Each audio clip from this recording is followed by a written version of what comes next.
These two teams are just so similar in terms of what they want to get out of picks and bans, whether it's the Odin or Sylvanas. I don't necessarily expect Obey Alliance to be prioritizing the Isis or try to strip that one away, but I think there's more core elements they could take from Rival. I feel as soon as Obey pulled out the Janus Ratatoskr, it was kind of clear that they really wanted to look for the mobility in their advantage as far as finding the picks. That way they could hopefully just outman and outpressure Rival. It just never really came into play because, like we've already mentioned, Rival just farmed it out pretty passively, and they're happy to play passive because just look at what their mid to late game was able to accomplish. Yeah, when they grouped up as a team, this team Rival had no problem outperforming Obey Alliance. And I want to talk to you a little bit because you were talking about the mobility that Obey had. I mean, remember how it started off? Ataraxia actually got first blood against Vote, who ends up being really, it kind of feels like the big damage dealer for Team Rival later on.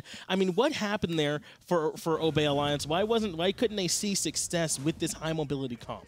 That's kind of just how it is, though, when it comes to dual lane pressure. The only time you're ever really winning out on the dual lane is if you're able to find the 1v1 kill, but the likelihood of actually getting that 1v1 kill incredibly low because most hunters don't want to take that risk of losing that lane pressure entirely. Whenever you introduce or have your teammates come over for ganks, they're having to take time away from those opposite sides of the map or from that little bit of jungle farm they could be acquiring elsewhere, which leaves open the possibilities for a team such as Rival to look at the Portal team and to look at taking mid T1 tower. It's just such a complicated process to find the points to actually pressure out. And Ataraxia getting the first blood, it's all nice for Obey Alliance, but it's not the end-all, be-all. It's a slight facade, actually, for a team to get first blood, unless they get something enormous after the fact. And 7 minutes into the game getting a first blood, you're not always going to be in a position to get the Gold Fury. So Obey Alliance had to back off after that team fight anyway, and then just kind of regroup their thoughts. And can you all tell me a little bit here about this solo lane? Because the solo lane has been really big so far this entire tournament between Cabrakan, Xaliea on the Cabrakan, and Deathwalker on this Osiris. How those two end up shaking out after that solo lane? It was just a lot of damage mitigation here. Wlfy was playing the Isis with the Circle of Protection mitigating damage, as well as the Osiris Tether, and that's the whole idea and game plan for Rival, was to make sure that Obey Alliance wasn't doing the damage that they wanted to, and it didn't matter if Rival was just heavily relying only on the Hachiman doing the damage.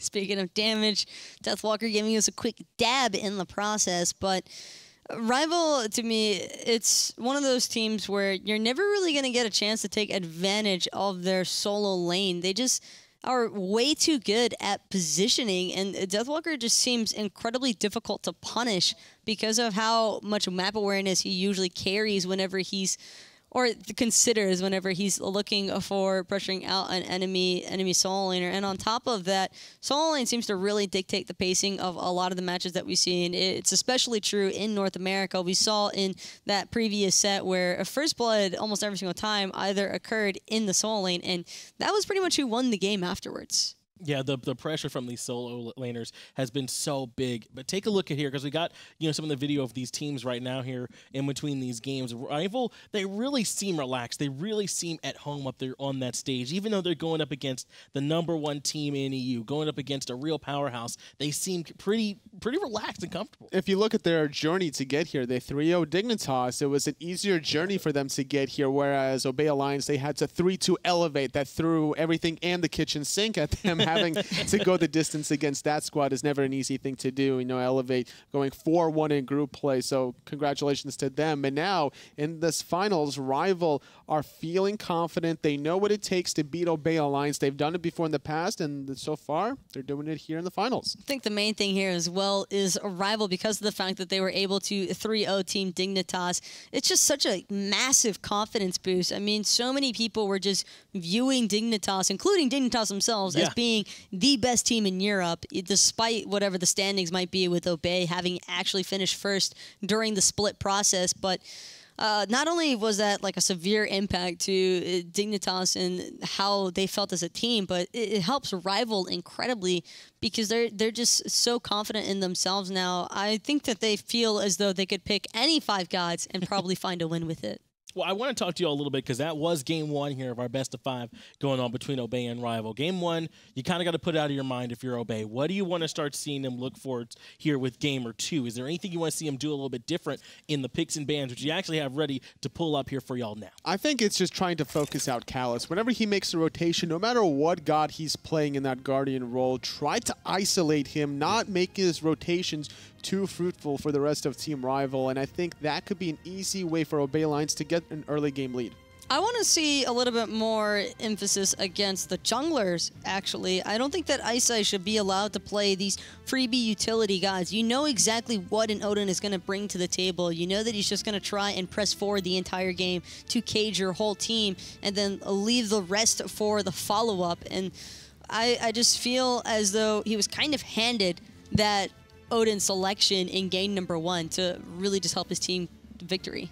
And Rival, they kind of go with like you said, a utility comp in that, but it kind of feels like so did Obey. I mean, they take the Janus and they go with a little bit more utility with it. They let them just sort of do the utility a little bit better. Do you want to see Obey maybe go to a little more pressure there, or are you okay with that strat as long as they limit what Rival are doing? They have to limit what Rival are doing because mobility is not a bad idea for utility, but the utility of Rival that last game was just pure damage mitigation and sustain, and they had the better team fight, but what Obey had was more ganking potential, which never really came into fruition for them. If they could find the Janus and Ratatoskr ultimates and look to kind of snowball one lane or the other, then they can run away with it, but they didn't really do it in that first game. I still felt as though Obey were kind of just lacking with Janus Ratatoskr because sure, you can make the individual plays. Obey is a pretty talented team in that regard, but there's only so much that you can do when your follow-up is an unstable vortex off of through the Cosmos. Even with the Acorn Blast, it's still typically not enough damage during those earlier stages that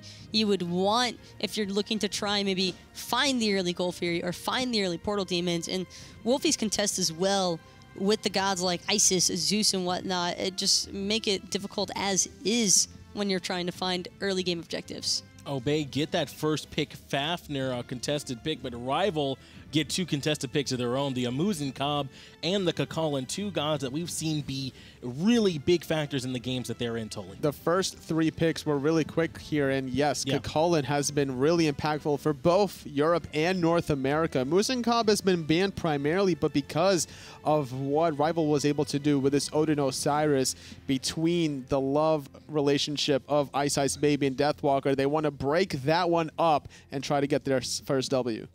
Yeah, that's a real emotional connection those two have that we saw. So anything you can do to try and slow that down a little bit, I think it'll be towards your favor. But talk to me about this Fafnir pick you're talking that Obey have gone. I know we were thinking maybe try and limit Callus. Is that some of that here? Well, in the previous match, Fafnir was actually one of the initial bans made. So now that it's being left open on the table, Obey probably opting to take it because great setup for EmilZy should they look to maybe try and find that double hunter composition. The Huyu's already being picked up.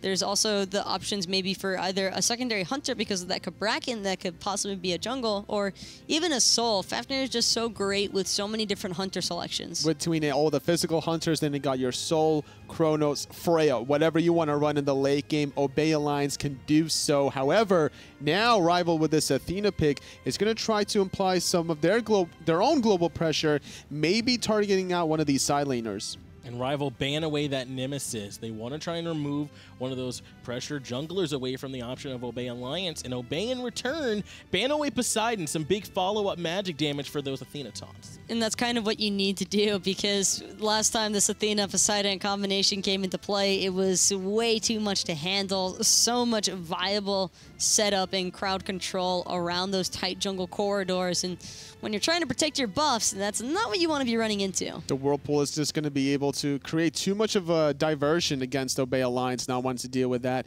And the magical damage from Rival needs to be split somewhere else. They could also run a Muzen Cobb for Wlfy if they really wanted to. Yeah. But considering they have this Chulainn and the Athena, this is not your traditional double hunter composition you would run with in the frontliners. Between this Chulainn, between the Athena, you're looking for more of the Cabrakans, the Artios, things that's going to be able to really penetrate that backline. And that's what we're seeing. Obey giving this last ban a good bit of thought, and they end up banning away Isis. So that's real impressive. Obea forced 3 bans, I believe, here from what they picked last game. That was a throwaway ban. Isis, I don't think was necessarily going to be picked here. Now, granted, Athena Isis is good. It's all fine and dandy, but the damage from Rival will be heavily onto Vote's hands and shoulders on that Muzen Cob. I'm more concerned about a possible knock selection here from Rival now that they have this Athena portion of that setup.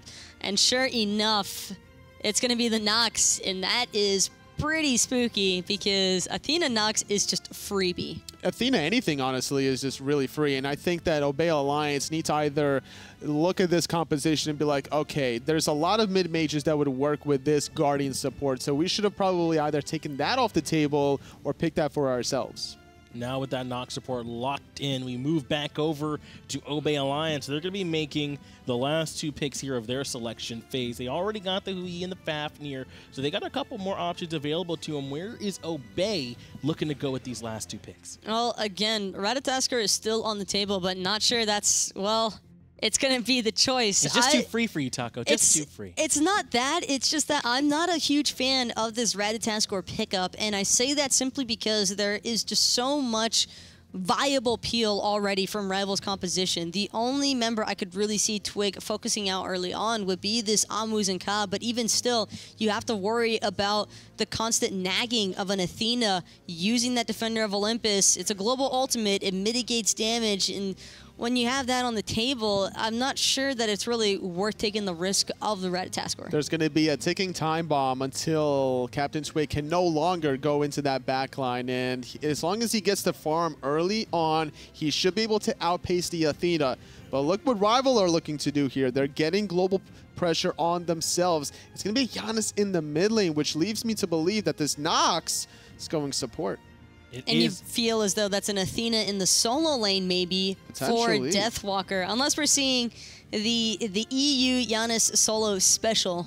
Janus solo special. Could even be possibly Athena maybe in the jungle. I mean, they got a lot of options here with this composition. They can take this wherever they want. Flex is what we call that here, where they can kind of take it wherever they want to. Give me some of your final thoughts here on this draft that we're looking at here, Tolu. How do you feel about the way Rivals comp has come together? I think it's going to be very difficult for Obey Alliance to fight into Rivals composition, so I got to give it to Rival here. I feel the same way as him on that. I think that Rival's going to take this one as well. Well, there you go. That's 2 votes from over here on the desk going toward Rival. What about our casters? You think it's going to be just as easy?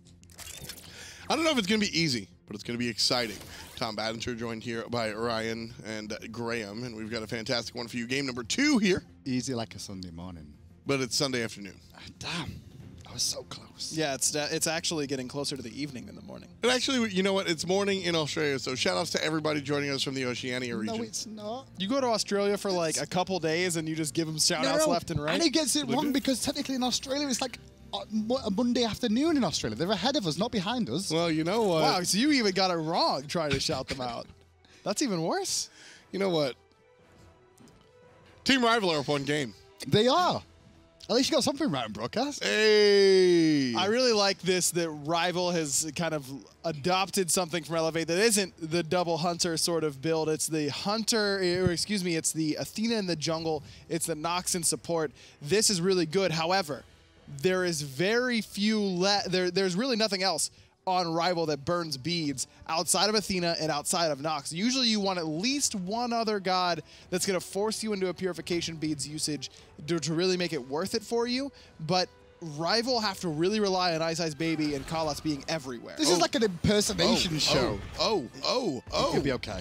Well, he's okay because he used beads. Sure, but this is an impersonation show, this game of like, this is Rival doing an Elevate. Like, legit, they've just stolen Elevate's comp and went, all right, we can do it too. I think it's less of Rival and more of Kalas doing a Dardas specifically. Because, I mean, the Athena jungle is something that Ice has done before. We've seen Athena jungle since the days of Laz's pre-season 1. The Nox support, now that's different. I'll tell you something, I just saw Nox there, Kalas playing this Nox.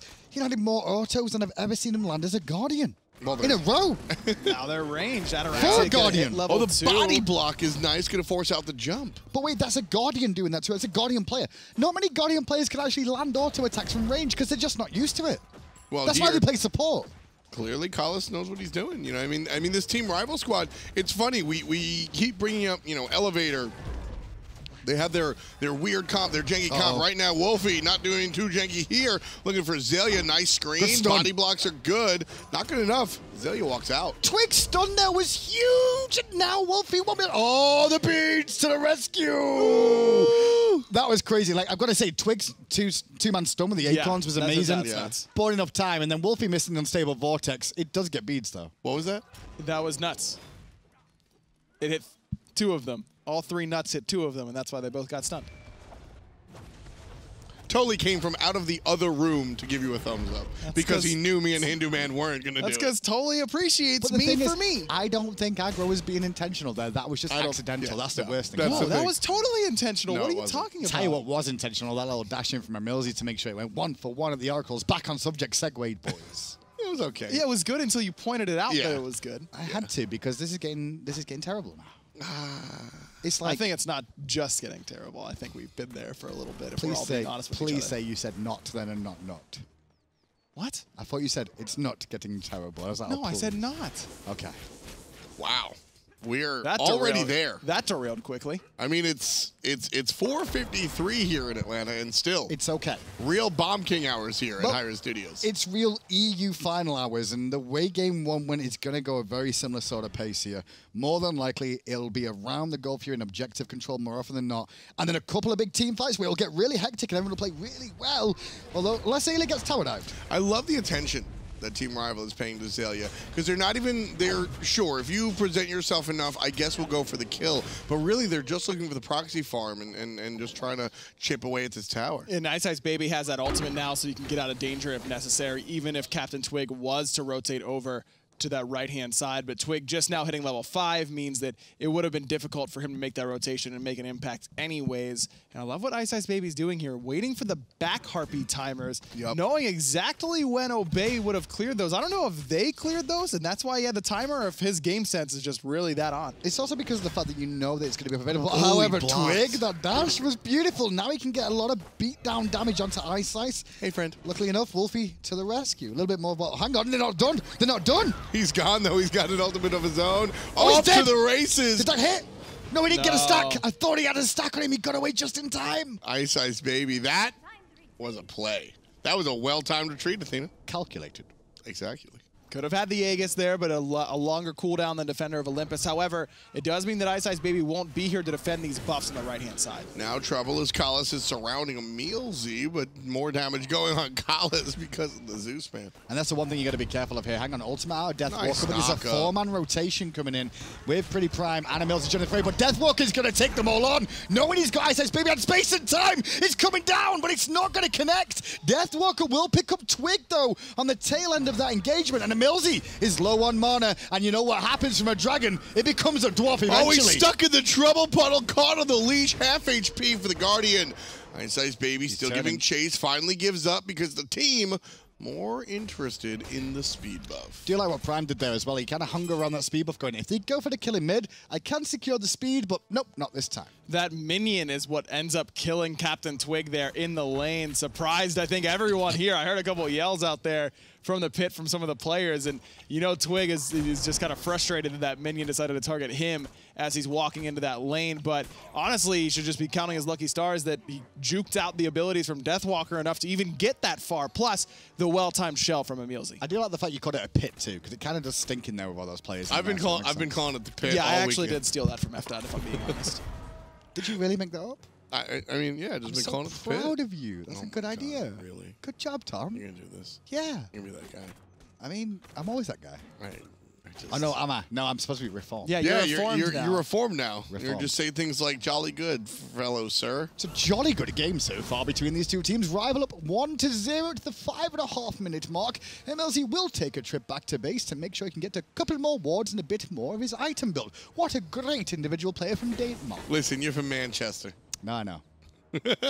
You ain't that posh. No, I know. You from up north, buddy. Calm down.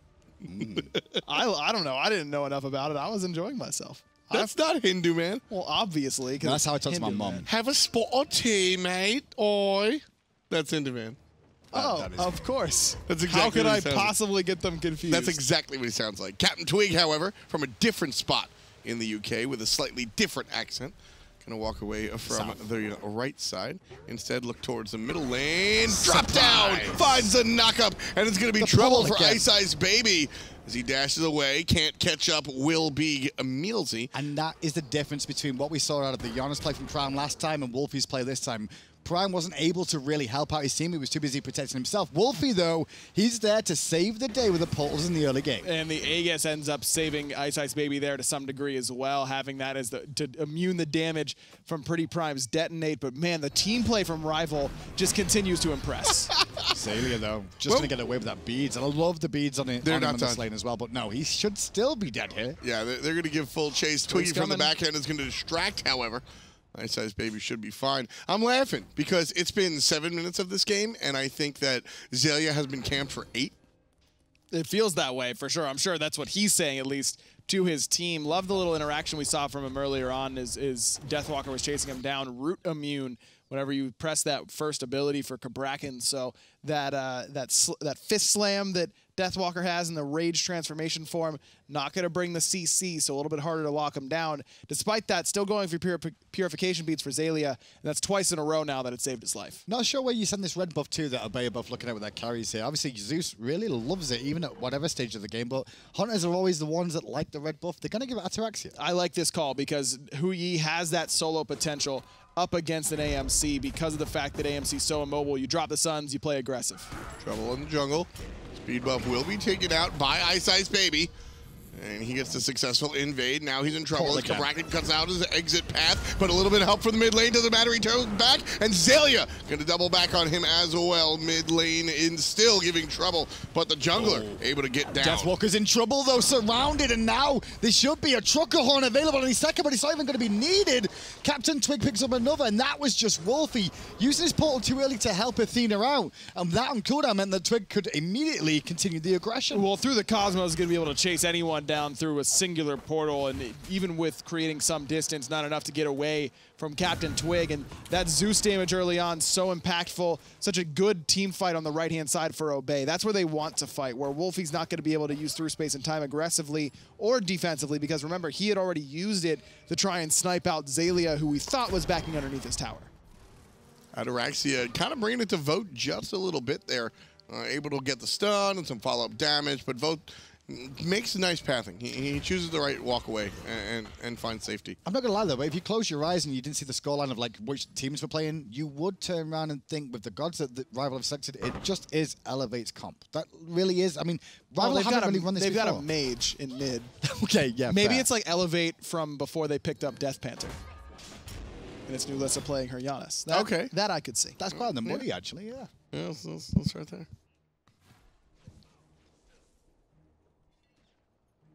Wlfy here, gonna just join his friends up in the middle lane. I've never seen us all three be that silent for so long. You don't cast with me much, do you? Ah, not anymore. Actually, Tom loves those long pauses. I think sometimes you got to let the game breathe. Honestly, though, I wish we had some crowd noise, some background music. Background music. Don't say that. They're gonna play that terrible techno. I was just thinking that. Oh, we turn around and get Ryan just to sit there doing a bum. That is literally never going to happen. Come on, beatbox. Come on, do it. Never once. Ryan, beatbox. No. You're not getting your weekly gems if you don't beatbox. I will save up my weekly login gems then. That's what I'll have to survive on this week. Hey, it's me doing this beatbox. I love how you spoke to make sure that everybody knew it wasn't you doing that there. No, that was me, clearly. Well, right now, Obey Alliance have a little bit of the lead as far as the kills are concerned, but Team Rival find themselves up 1,000 gold, which is always a nice look. Team Rival, a lot of momentum this week in their sets earlier before our group stage here. They won 3-zip against what I considered, and many others considered, to be the best damn team in the world.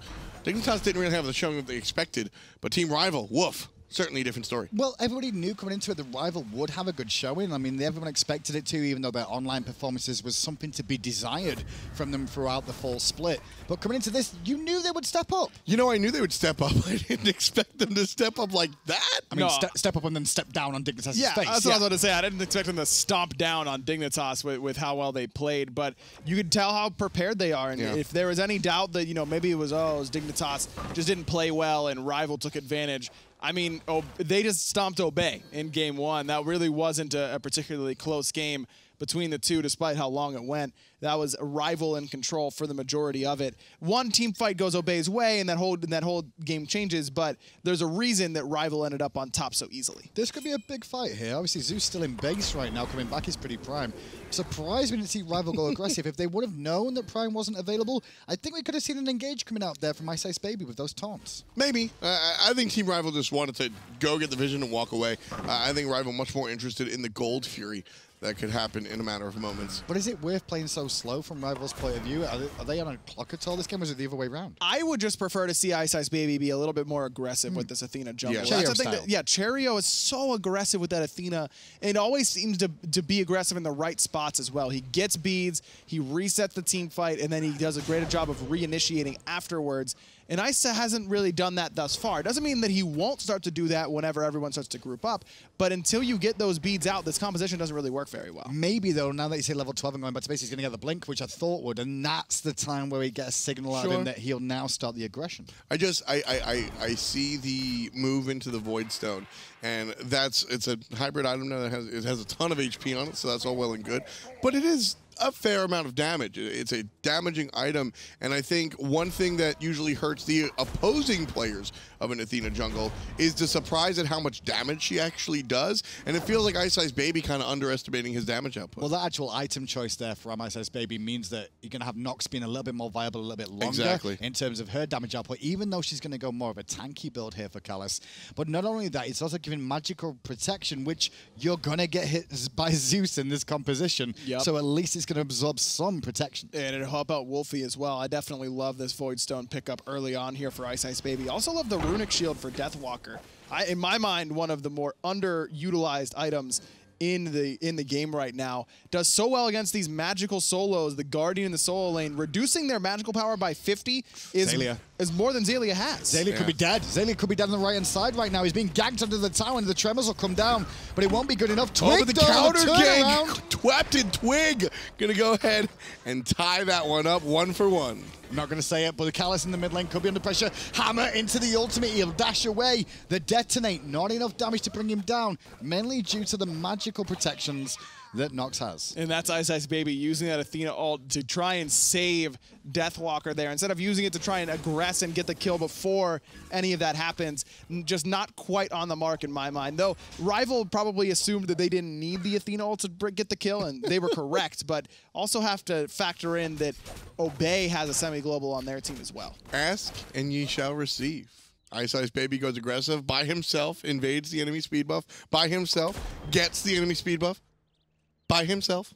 Poor old CaptainTwig. Thanks, man. Thanks, man. Come on, you knew that wasn't going to fly with both of us here. I'm sorry. I was trying to stop from saying it so long, but I just couldn't. Gold Fury, though, started up by Obey. CaptainTwig not here just yet. Will arrive now to help out with the Oracles. EmilZy on zone duty. And to be fair, those two mages aren't the greatest at really defending anything around that sort of area. No, but Kalas has enough damage with that ultimate still, and more about the reduction of damage for the opposition that can actually throw off the secure for Prime, that if he's not factoring in how little damage he's doing after getting hit by that Night Terror, that could mean a botched secure on the Gold Fury, which could lead to a steal from Rival. So a good idea from Obey to just play it patient. Something I want to ask you, Ryan. We've seen these European players go repeatedly for the Warlock Sash and sort of a move away from the other items. Warlock Sash, the most recent. Before that, we've seen the really influx of the Book of Thoth. The Bancroft talent, however, makes a return for PrettyPriMe, somebody that has played Zeus this weekend and built into the Warlock Sash. Why does he go with the lifesteal talent?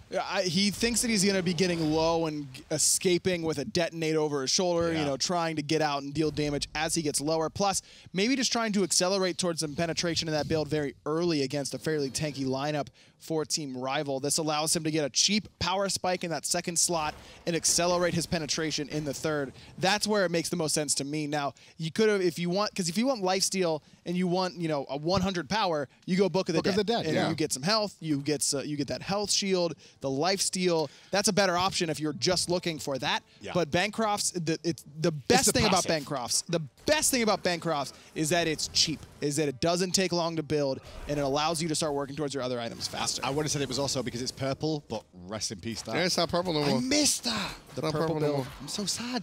Gold Fury, 75%. Backing to base! They're back to base! A couple of members from OB back to base! Well, they didn't know. That's why it Oh, was just too Team little too late. Rival! Twig might Twig. to stop him, though, by ulting, and that is the best ultimate so far, just to zone them away and allow time for Obey to get back to defend the Gold Fury, because I think Rival will go again now, no problem. Team Rival didn't know that there was 2 members in the fountain. Otherwise, they probably would have just stuck to it with the CaptainTwig ultimate. Either way, now Obey Alliance are here in spades. Here comes a knockup coming out. Trouble for Deathwalker. He's going to go rejoin the team. Collis is going to rejoin the fountain. Deathwalker now being controlled by EmilZy, trying to find a way out on the left side. And there's the big difference between the first fight and the second fight is that Obey were now grouped as a 5-man unit. Ataraxia still has the Suns to try and secure some of this if needed, but it's the backline that's under threat by Xaliea coming round. Deathwalker tries to do what he can, but Vote is already dead as the Suns now rain down. And Vote's going to get one. Ataraxia gets the other. It's a 3-for-1 so far. Team Rival on the bad side. And Obey Alliance looking for the Gold Fury one more time. DW and Wlfy here in the vicinity, but I don't think they can do much. Wlfy's the one to look at. If you can get a portal underneath them, force a reset, maybe, or steal over the wall, but Unstable Vortex on Xaliea, luckily enough, wasn't taking long enough, but Wlfy can't swing round to get it. 6-3, Gold Fury to Obey, the first one of this game. Ryan, you got to tell me why Janus didn't go hard. I mean, he's got no mana. He doesn't have, and he's got no mana regen. He's got no mana regen either. He can walk in an Aegis, and then as soon as the Aegis is done, he just dies. But, no, he had enough for a pole and an Unstable Vortex. He could have come through the wall, shotgunned, and hoped for the best. I don't think he does. Having 175 mana, I don't believe is enough to use Unstable Vortex and the portal. Now, I'm super spoiled. I remember the days where I had to keep track of all the mana costs without the little without it written on the little icons. Those things are a godsend because that helps me remember how much they all are, and without them, I can't say off the top of my head. But I truly don't think, and that's the real thing with this Warlock Sash start that I think a lot of people don't really factor in is no mana. Passive mana regen is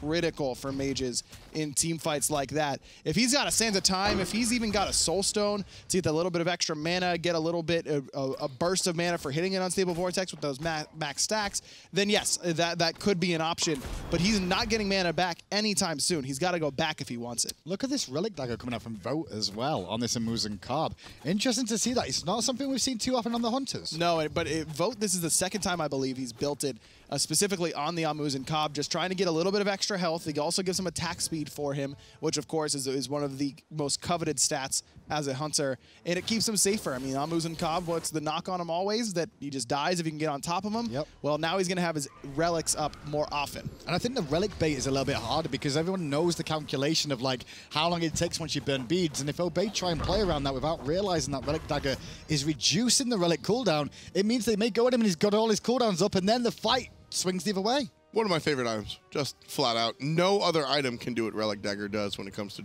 lowering the cooldown of the individual relics. Trouble on the right side, pop!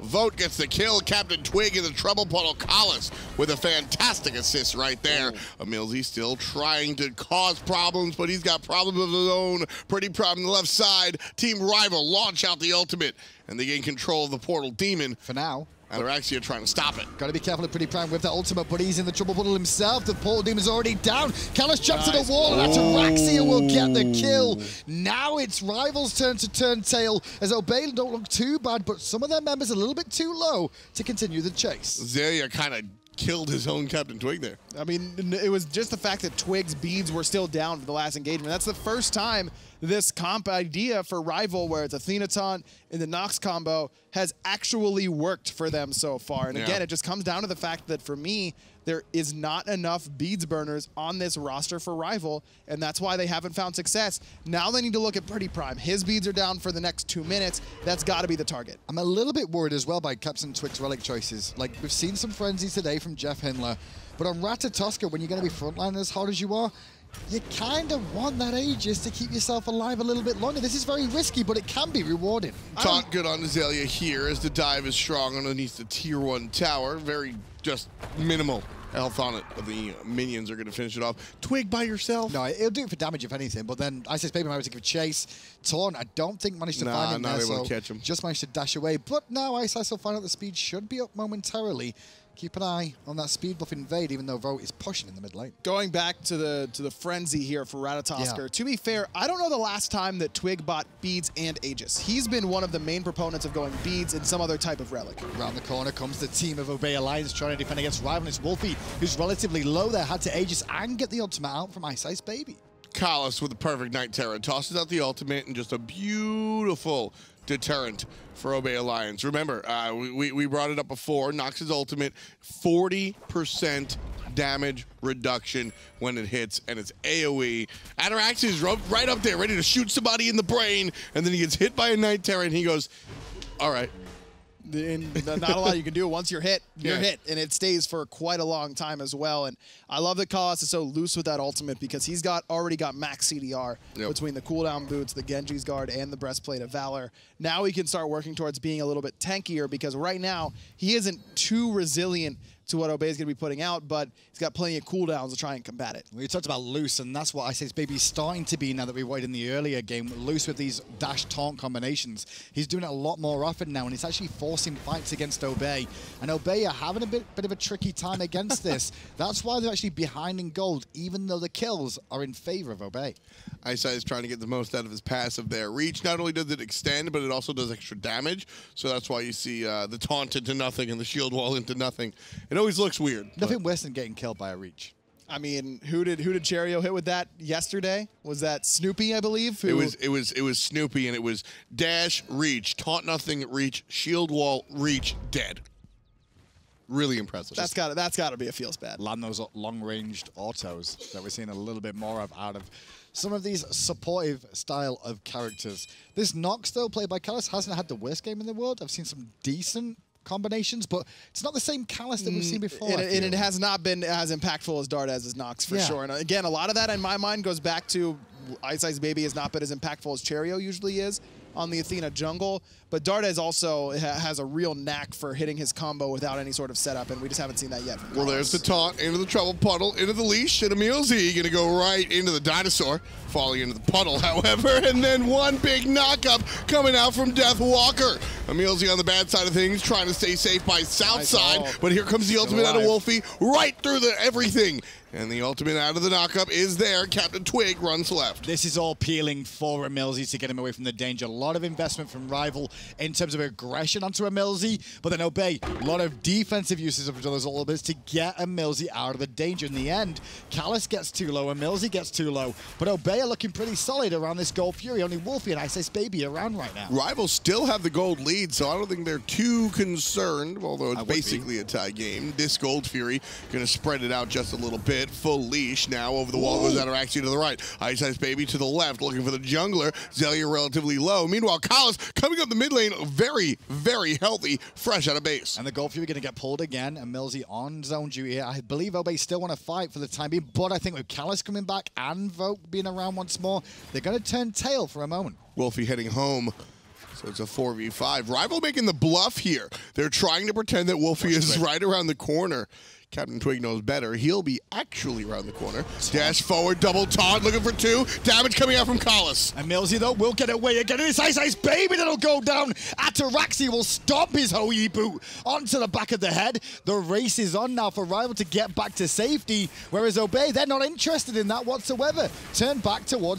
Such a sick ult there by Xaliea. Doesn't lock anyone in. It's about blocking auto attacks to stop the damage coming into EmilZy, who was locked down in that Nox combo. Heads up play by Xaliea saves his support's life and sets the fight going in Obey's motion. I mean, walls up play, right? Not heads up. Yeah, it was, yeah. Walls yeah, up play. You could say that, yeah. I would have said it better. You okay, Tom? I'll live. Unlike iceicebaby. B+. Yes. That's the best grade I've ever got. Another Stone of Gaia now completed for Rival, and this time it's onto iceicebaby. Both he and Deathwalker have it. Again, I'm always looking for knockups whenever I see the Stone of Gaia. Both it's CaptainTwig who has it on the ultimate, but it's really just a solid item anyways. I mean, 400 HP for just 2k gold. Oh, Ooh, wow. Wlfy to the right-hand side. No, that was defense more than anything, I think. I think it was worried about a fire giant potentially, but look at this on the right-hand side. They're still going in. Twig is in the sky now, looking to come down. Not the primest of targets in the world to go on in the end. He technically defaults back to his team side of the area. PrettyPriMe in a dangerous spot, pushing up for the damage, but like you said, good stuff. Bringing Wlfy down to half. Actually, Wlfy's going to back to base. And that's going to be hopefully a free portal deal with him back in base. The ultimate out from Callus, trying to reduce some of the damage done by the carries on the backside. But Obey, get the portal demon, and it can happily just fall back now, knowing they won a free engagement. Not enough damage from Rival right now, just even onto these frontliners. iceicebaby finds the taunt, but immediately he's the focus. It's the Zeus ult that forces him back. And look at the bees out of PrettyPriMe forced out. Meanwhile, Ataraxia on a tear with his 4th kill of the contest. iceicebaby looking to extend, dashes on in, can't find one, but instead dashes back to safety. That response from Ataraxia was amazing there. You saw him get dashed and immediately leapt, and you know, that's not easy on Hoagie as well. He's got a couple of frames of animation there where you can still be caught as you're trying to get up into the sky. Ataraxia, one of the best reaction times in the game. I mean, how often have we seen him jump over stuff, you know, very dangerous things coming his way. I remember that they're set up against Dignitas at the end of the split. He jumps over a soul ult that has very little wind-up without any sort of pre-warning. Really quick reactions from Ataraxia. Well, Obey going to push up here, mid lane. EmilZy tanking it just a little bit, and the CaptainTwig will take the remainder. Tier 1 tower gone. And that's the first one that we've been able to see Obey go for. And a lot of that Portal Demon fight and what's going on here is based off that ultimate coming out from Wlfy across the map on the Janus to try and help out on a potential fire giant that wasn't happening. This could be bad. Twig looking for the flank, gets caught out. However, the Tier 2 tower already down. iceice tosses out the reach. Vode has to use both relics there, though, just in response to Xalia's ult. The Aegis I get, he was under some pressure, but either not good communication from the rest of Rival, letting Vode know that he was okay because no one was chasing him, or just not looking at his mini-map and being aware, because the beads were definitely not necessary. I feel iceicebaby on this game has had a solid game. He's 0-3-4. I just think it took him too long on the wind-up of this Athena. Should have got it going a little bit earlier, but I guess he was waiting for his items a little bit more. I'm just not a fan of this comp. I think that Rival took some things that work for Elevate and didn't really apply it well with how Elevate has success with it. The Elevate always has a solo laner that can burn beads. Usually their mid laner is something that can burn beads as well, whether it's Hou-Yi or something else in the mage tree that can really help get some purification beads out, put some pressure on. There's not a lot of long range damage. I mean, off of Athena taunt, you want Poseidon Whirlpool. You want, you know, even Soul Seller Burst is like the worst thing I want off Athena taunt because it's such guaranteed damage that I want something that can really convert off of a successful taunt onto a backliner. Unstable Vortex just doesn't do it for me in that regard. I'm just not a fan of the 3v3 that Rival have and the fact that neither of their side laners bring enough pressure to force out purification beads from Obey. And just to note, the 4 kills that Rival have got have been on technically frontliners for all intents and purposes. I mean, 1 kill on Cabrakan, 3 on CaptainTwig. Okay, your mention about backliners, they can't seem to be able to get them and pin them down. No, and even with the blink for iceicebaby, the dash, I mean, it hasn't really mattered. Where have the majority of his taunts been? Onto EmilZy. And EmilZy is more than happy to take those taunts because he's got a Spirit's Robe. He's got some tank boots there as well to give himself some crowd control reduction. He's the one who wants to be getting hit by these taunts. And the rest of Rival doesn't have enough damage to bring him down, even when he is the focus. And he also has that Coerce as well, which not only does it give a steroid and make sure his impact on the team fight still, it is a sustain for the Fafnir as well, which means that he will get a bit of a heal every time he does that, so he can re-sustain up. So he doesn't get poked out too much. He doesn't have to go back to base. Team Rival here playing defense. They thought they'd be defending the Fire Giant. Instead, they're defending their solo Tier 1 tower. 4 players here, Wlfy in the background. Meanwhile, same thing for Obey Alliance with CaptainTwig in the background. Team Rival standing their ground. Not letting anybody in just yet, but they might be waiting for the 5th member. Obey's still a counterpunch team, though, so expect to see them wait for the engages out of Rival before they look to commit on the fight. And there's an engage that was committed by Rival, but turned around by Obey. Jumped on by EmilZy. Now they're looking to turn him around, but it's going to be Xaliea that shows up. Ultimate and ultimate. CaptainTwig brings Obey to double digits, but CaptainTwig gets taken down by Wlfy. That's fine. They're going to tier 1 tower for free on the right side, and that's exactly that. The counterpunch there again. But look at where iceicebaby is lurking. I don't think Obey knows exactly where he is. Wlfy doesn't have ultimate to follow up off that, but it's all of Obey looking for Wlfy. And there's the blink onto PrettyPriMe. Has to use the Aegis because of that dangerous Athena damage. iceicebaby able to walk away. Tier 2 tower stands. The honey was actually really important from Vote there because he wanted to give chase to Iceice. I don't know what Iceice was doing there, though. He's not going to kill any of those guys. They're too healthy of a target. I mean, he can draw attention. He definitely could have killed Zeus. He just got both relics away from Zeus. So even if he wouldn't have been able to kill him or not, I mean, he got what he wanted there. And now that's got, again, it's been a rare instance where a backliner uses their purification beads against this comp. Now that Rival's done it, they need to capitalize. If I'm Rival, I am standing around this Gold Fury. I'm standing around Portal Demon. I'm daring Obey to come in and defend it, because if I'm iceicebaby, I'm waiting for 55 seconds, and then I'm blink taunting Zeus. I'm going to Portal Demon if I'm Obey. That's more important right now. I mean, the Gold Fury is great and all, but that Portal Demon gives you security around the Fire Giant again for a moment. And once you take that Portal Demon, then you can go and get the Gold Fury, knowing that the enemy team can't really look at doing the fight with the Portal Demon being up. I like the Gold Fury play. Obey Alliance are ahead by about 5K. Team Rival can shorten that just a little bit. The Portal Demon's going to give you a little bit of positioning, but I think as long as Obey doesn't have the Portal Demon, you're in good spots. If nobody has it, it's totally fine. Team Rival, however, going for this play, looking towards the Fire Giant. 20 seconds left on that blink for iceicebaby, though. Could just look for the dash taunt if he wants. And instead, it's going to be the Suns being dropped, and it's going to be Obey Alliance snatching away the Portal Demon. What a hot steal. Deathwalker trying to find one. Twiggy in the sky. Wlfy got zoned out straight away, and Twiggy, surprisingly enough, didn't go chasing after Wlfy. Instead, he went to the backline to help, but Vote will clean up Prime. That's pretty big, and these portals through Wlfy will allow them to try and continue the chase into EmilZy. He'll get a stun off, but the honey is going to make him slow down a little bit more. However, they're going to wait around that portal just in case this Cabrakan walks through. Sprint pop by Ataraxia there, so he'll be able to get out. CaptainTwig is going to be out as well. Xaliea didn't go through it. Did you notice that? Xaliea walked down the lane. He could have gone through that, but the whole of Rival like, come on, boys. Yep. Who's first? Let's have it. Even if you're a tank, we'll take this on. Well, that's because they had a ward there, did Obey. So Xaliea had enough information to know that that was not his wisest possible choice, to go right through there and get an Athena taunt waiting for him. Athena also, or excuse me, EmilZy also avoided use of the portal. Fire Giant started though, and it won't take too long with Vote on a level 20 with all this itemization. Nice so that's why you see Obey having to engage the wall. Didn't catch Callus in time, so that's down. And now it's Obey having to turn tail for a moment. Well, Fire Giant leash, so it'll heal up, basically back to full. And Team Rival used Callus' ultimate here when nobody else's, so something to hang on to. Couple relics there on each side as well. The Frenzy used by CaptainTwig, the Shell by Callus, and that Shell's pretty impactful against this team of Obey, giving your carries a bit of a health shield to deal with Zeus Detonate, to try and survive through the Ratatoskr ultimate.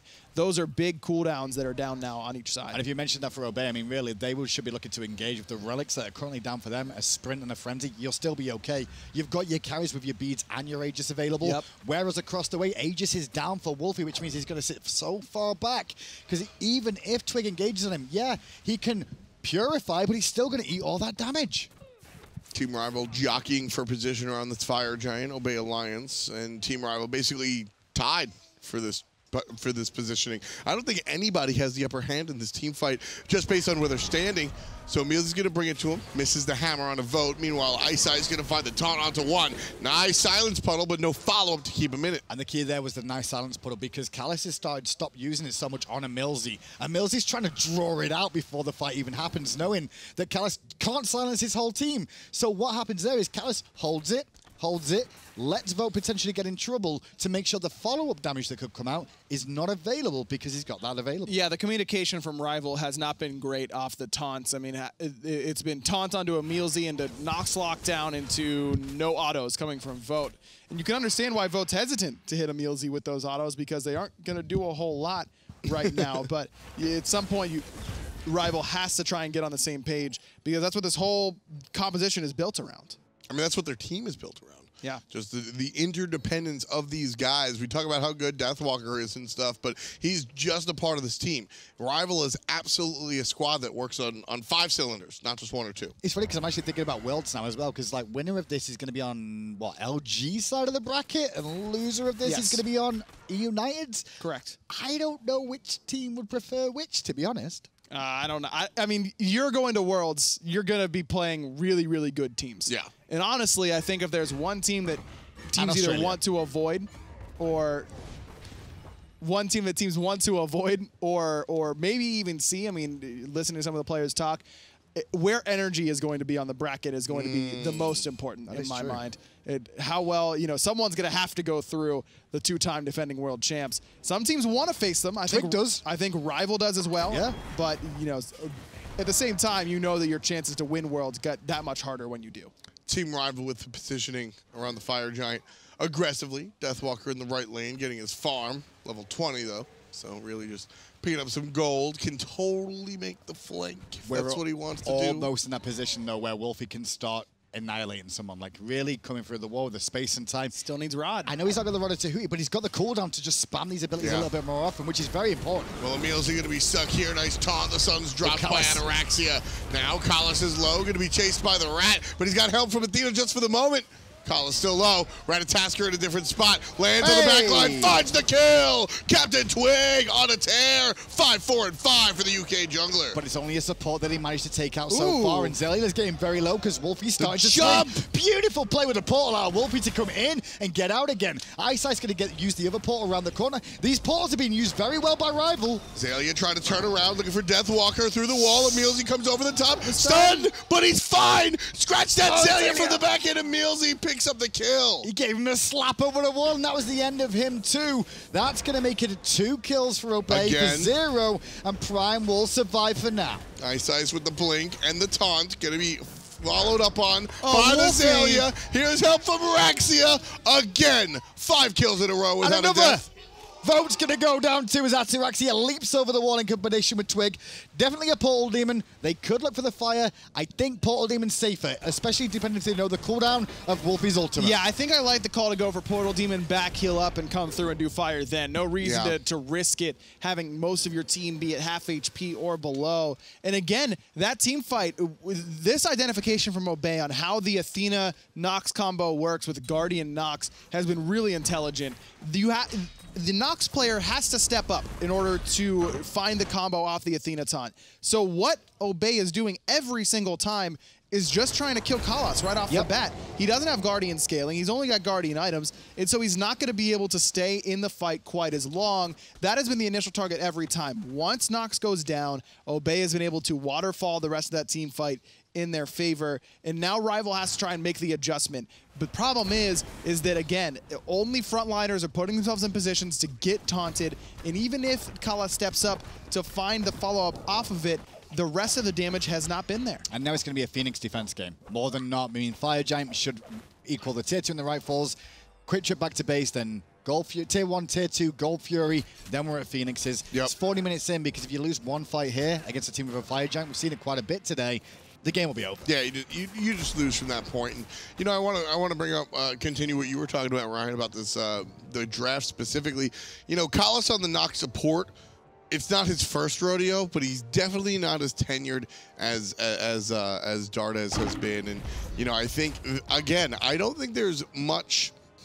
I don't want to keep drawing comparisons to the Elevate outside of the Nox combination, because iceicebaby's played this Athena before. It's just the fact that the execution just isn't there on specifically the Nox for me. Exactly, I completely agree with you. This composition just didn't really fit well together from the beginning, and then has not ended up working together in execution either. So Rival, they've got a lot of different strategies. They always do. This one just hasn't panned out in my mind. Deathwalker going to lead the charge here against the tier 2 defense. Meanwhile, iceicebaby coming through with the blink. Suns are going to be dropped by Ataraxia. Meanwhile, keep an eye on the jungler. Looking for the back line. iceicebaby could be a target. EmilZy jumps back there as well, but instead, the tier 2 tower falls. Deathwalker going to be stuck, and CaptainTwig, number 15. And Wlfy's ultimate is now on cooldown too as he fires out around the back. Vote is running for his life. Obey wants to get the extra hit. The blink! Xaliea goes in with a blink. Not enough damage to bring him down on his own. However, Phoenix is already down on the left-hand side. I was surprised by the investment from Obey onto Deathwalker, but it paid off. I mean, they separated him beautifully from the rest of the team. Love EmilZy jumping over him, trusting the rest of his team to finish him off, and saying, don't go here, because I'm turning into a big dragon. Ataraxia getting aggressive here, forcing out Wlfy's Aegis. Nice play by the Hunter. Oh, Prime, say goodbye to Vote. Nice and quick. Throws out the 1-2 punch, and that's what Zeus can do. That's the most rewarding feeling as Zeus, just one-shotting someone with the chain lightning in the shield toss. Remember, mages are weak, says Ryan. They sure are. Well, Z-Man Sr. making it happen, absolutely. 40-minute game. And Team Rival going to watch as their Titan falls to the wayside. Number 2 goes to Obey. We've got a series. And we had a series coming into it. We knew that off the back. I mean, game 1 was definitely all Rival. Game 2, more so, more Obey. And that game for me was just a little bit more of Rival not executing and not doing what they wanted to do, more than Obey really coming back and making a big adjustment to what Rival had been doing. That game for me, I mean, even with as much as we were criticizing the composition for Rival and how they were playing it, it still took Obey a long time to get the ball rolling. I do think that Obey still has another gear or two to hit before they're playing at their best. And so that's what I was kind of trying to draw up there in our limited conversation time, was the fact that this wasn't Rival trying to take somebody else's strategy and failing at it. This was a Rival strategy that would beat 90% of SPL caliber teams. And I agree. The one thing you've got to notice, though, is that you've got to compare it to somebody that's done this strategy before. For sure. And so when you look at Elevate on paper and you saw their performances with it, you expect the same sort of thing, even though it's not their original draft. Right. You're still going to compare it. You can't help it because you're like, well, I've seen this work, so why isn't it working now? Yeah. For sure. Yeah, Collis, like I said, I'm not convinced that's his first time professionally playing Nox. I think we've seen it once or twice. Yeah, we may have. I can't remember. Yeah, I'm going to actually look that up in between games. Not with that comp. Well, I'm going to look it up in between games. You know what? I'm going to look it up right now. Back to the desk, to the guys.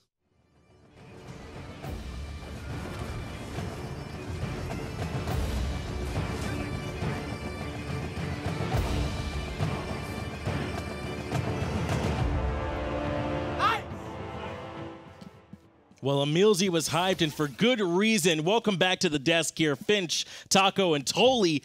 We got an all evened up set here, 1-1. Obey going up against Rival.